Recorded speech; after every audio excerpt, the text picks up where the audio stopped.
Hungary is always trying to find a way to justify what they're doing to support Russia. And the way that Orban always does that is by saying what I'm doing is in interest of the Hungarian people, and their interest comes first. Ukraine is unfortunate, but it's really not our problem. Our top priority is what is good for Hungarians.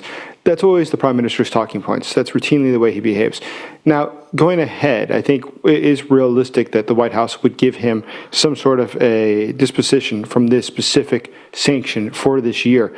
Because, once again, Orban has a close relationship. But at the same time, that's not always been the case. We saw that the United States decided to keep sanctions on companies that worked with, for instance, Serbia, or with Vucic in Serbia, their leader.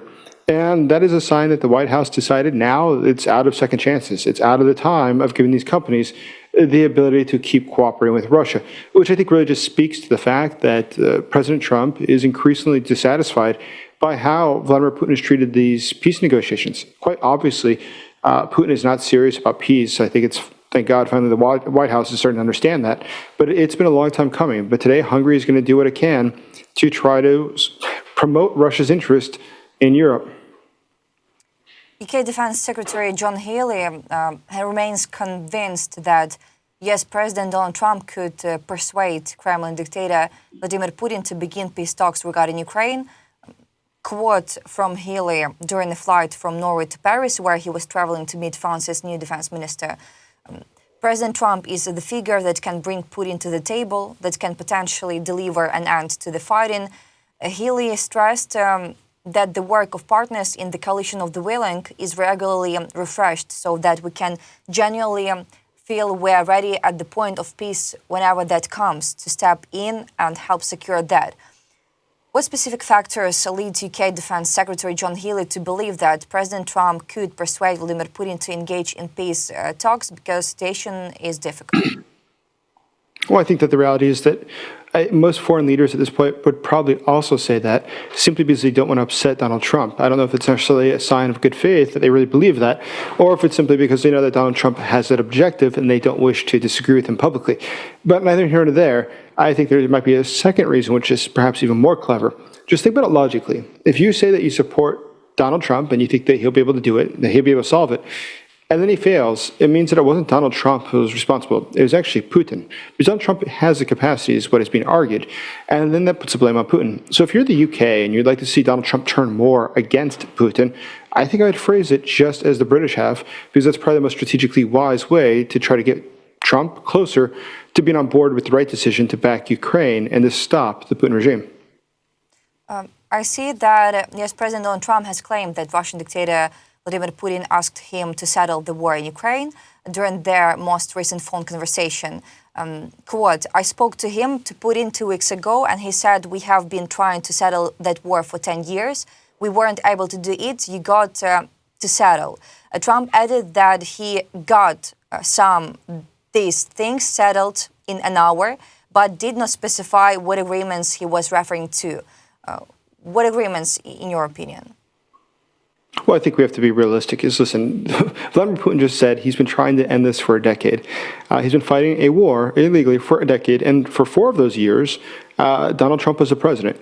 And now it's been another almost full year that he's been president again, so about 5 years. So about half the time that's been ongoing, Donald Trump was the president, and it seems very clear to me that Vladimir Putin never had an interest in ending this war. At no point has his desire to end the war been real or tangible. The U.S. Intelligence Committee does not believe, our U.S. Intelligence Committee does not believe that today Donald Trump is going to be able to end it, not because of him, but because Vladimir Putin doesn't want to end the war. It's really that simple. And so I think going ahead, what we can expect to see is more frustration from the White House, and unfortunately, probably more pressure on Ukraine to end the war, but it's really not in Ukraine's hands. This is something that the Kremlin is dictating.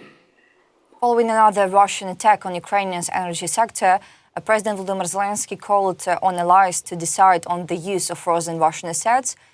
He notes that the political will for this already exists, according to Ukrainian President Volodymyr Zelensky. As the president emphasizes, it was another restless night for Ukraine. Since yesterday evening, the Russians have been striking the Dnipropetrovsk region. They also attacked the Sumy, Kharkiv and Chernihiv regions. The targets are critical infrastructure. Zelensky notes that the continuation of Russian attacks indicates an insufficient level of international pressure on Moscow. what specific measures could the allies take to utilize frozen Russian assets in support of Ukraine's defense and reconstruction efforts? How effective has international pressure on Moscow been so far, and what additional steps could increase its impact? Well, I think realistically, right now, the best thing that can happen is to give further arms to Ukraine and take off the limits, to not restrict how they're used, but to give the intelligence necessary to do more fine targeting within Russia, to hit not only the factories, not only the refineries, but to also go after the key players in Russia, to go after generals, to know in advance, which the Americans would know, when Russian senior military leaders will be meeting at a location or when they'll be traveling. I think going after them would be very wise, and I think it'd be very good for Ukraine. But another aspect of this, I think, as well, is the fact that we have to stop understanding this entire problem, this entire war, as being a two-sided situation. There's only one side that's an aggressor here, and that's Russia. And so today, the best thing we could do is help Ukraine to defend itself by defeating Russia. Because if we don't defeat Russia and this war continues, we can expect that the Russians' barbarism will only get worse. It will not get better. So if we really want to see an end to the war, the best thing that can happen is to help Ukraine defeat Russia. About nuclear armed powers, the United States, Russia, and China, the top three nuclear armed powers, have all fired their intercontinental ballistic missiles over the past year as the arms race among them looms, challenging global strategic balance and stability. The most recent ICBM test conducted by the US on Wednesday with the launch of an unarmed Minuteman III missile aimed to evaluate the weapon system's reliability, readiness, and accuracy, according to the US Air Force Global Strike Command. How do recent ICBM tests by the US, Russia, and China affect the current global strategic balance and perceptions of nuclear deterrence? What are the strategic objectives behind the US Air Force's Minuteman III test, particularly regarding reliability, readiness, and accuracy? Well, I have no doubt that the U.S. is ready and it's very accurate. What I would think is much more interesting, and we'll never probably know the real truth about, is how the Russians' tests are going. The Russians, every year a nuclear weapon takes millions of dollars to make sure that it's well taken care of, that it's well maintained, and that it'll work. The Russians have had about 35 years now since the collapse of the Soviet Union. We've noticed that their military has embezzled essentially all the money that came to it during the past quarter of a century. So today, will their nuclear weapons work, and are they accurate? I would seriously doubt that. Just consider the fact of the amount of investment we've seen, what a disaster the military really is.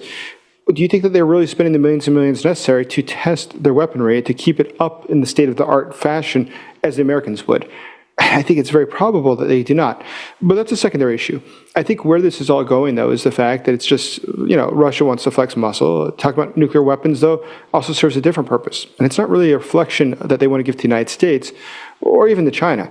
It might actually just be that domestically, for Vladimir Putin, it's important to remind people that he has this capacity, that he does have this at his disposal, these weapons.